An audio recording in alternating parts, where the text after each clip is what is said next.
welcome to my flash talk, where I like to talk about how we can use glycolipids in different plants such as wine, as you can see here, for large to monitor climate change.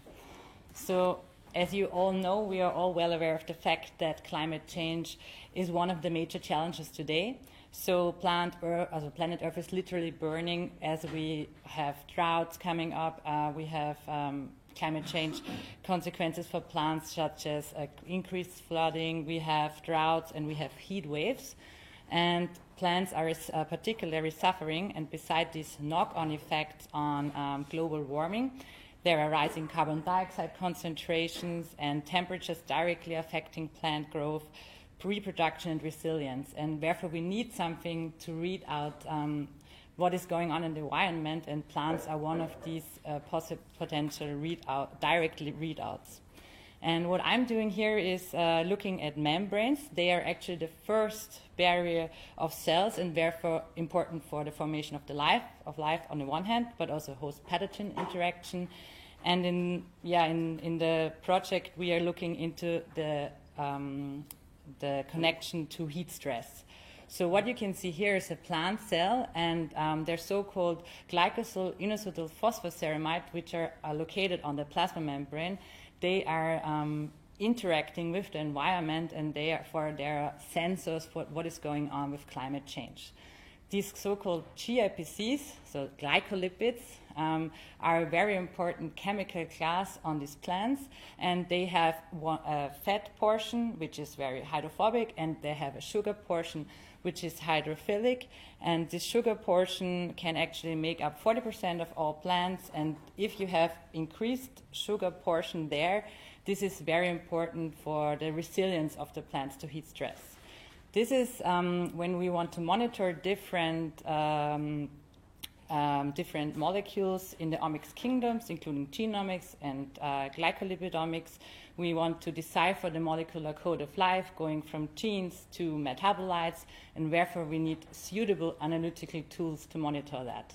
And what I'm doing here as an analytical chemist is trying to have such tools, build such tools, and I'm using mass spectrometry and high-resolution mass spectrometry, chromatography in order to assist these omics disciplines. So for the glycolipidomics workflows, we are using this platform combining high-resolution mass spectrometry and chromatography and look into glycolipidomics. This is my master student, Lisa Panzenberg. Together with her, we developed novel GIPCs workflows. We optimized it in different plants and measured it.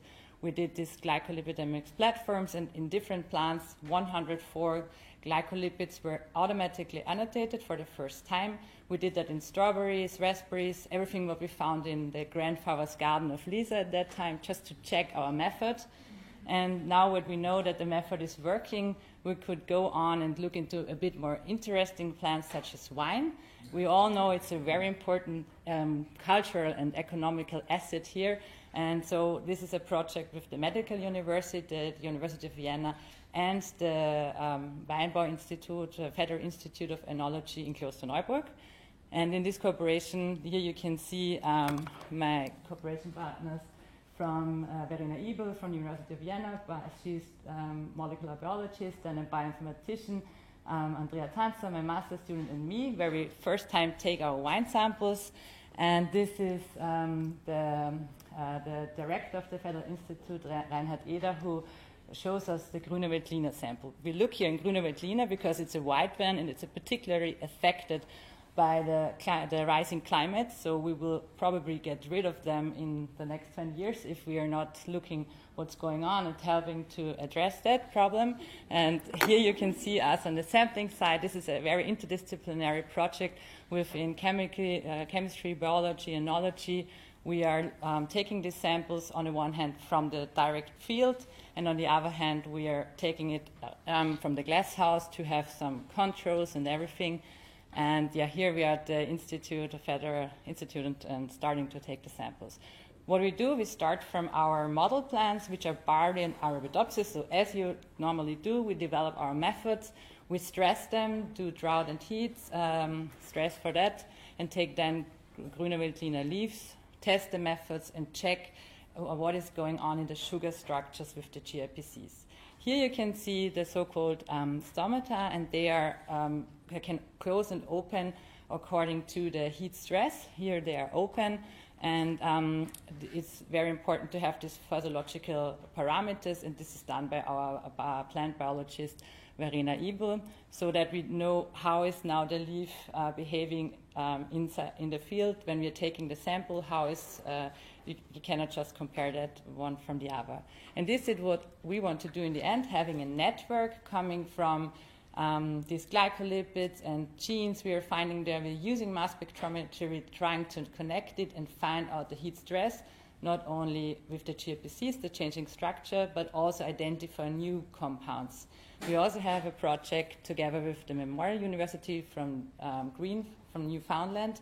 The green areas are the boreal areas. In Austria, we only have a very small fraction, and this is why we can use Austria as a micro-incubator for larger boreal regions, such as in Canada. And here we are looking into the glycolipids and their change in different plants of the boreal system, such as pine, fir, or larch. And of course, the Alps are here, the micro-incubators I'm talking of, and using the different experiences from abroad and ours, we can monitor and get some ideas what is going on in terms of climate change. So, when thinking about this, I want to say these methods we are developing in my new group for glycolipidomics and multiomics. This is for bringing together chemistry, biology, bioinformatics, but we, of course, are very much open to collaborate also with different social sciences, psychology. So we'll be very happy to do projects with you, and thank you for your attention.